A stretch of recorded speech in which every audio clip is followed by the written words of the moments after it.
የልጃችን እውነት ዛሬም ድረስ አልወጣምና እስኪወጣ እገዛችሁ አይለየን ሲሉ የቀነኒ አባት ተናገሩም። ቀነኒ አዱኛ ሕይወቷ ካለፈ ያሳለፍነው ሳምንት 1 ዓመት ሞልቶታል። እሁድ ጠዋት 1ኛ ዓመቷን ለመዘከር ቤተሰብና የተወሰነ ሰው ስላሴ ቤተክርስቲያን ተሰብስቦ ነበር። ሁሉም ቤተሰብ ውስጥ ለእህት ወንድምና እናት፣ ለእናት አባት ደግሞ ችግር ተካፋይ የሚሆኑ ልጆች አሉ። ቀነኒ ለቤተሰቧ ያን አይነት ልጅ ነበረች።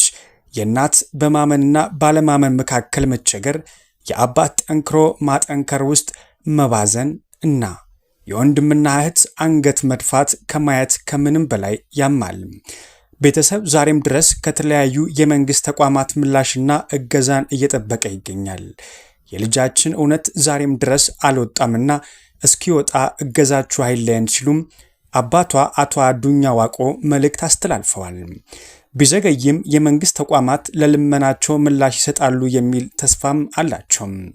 ዛሬም ስለ ቀነኒ ማውራት መጠየቅ እንቀጥላለን ይላሉ። የቀነኒ ጉዳይ ብዙዎች ዘንድ የደረሰና ብዙዎችን ያነጋገረ ጉዳይ ነው። እንዲህ ያሉ ጉዳዮች ሲኖሩ የሚፈጸሙ በደሎች ተቀባይነት እንደሌላቸው ለማሳየትም አስረግጦ ሐሳብን ማቅረብ የግድ ይላል። በሴቶች መብት ጉዳይም በሀገራችን ላይ ያለው አመለካከትና ኮንቨርሴሽን በድብቅ ቅርጽ ያስያዘ ያለም ጉዳይ ነው። ነፍስሽ በሰላም ትረፍ።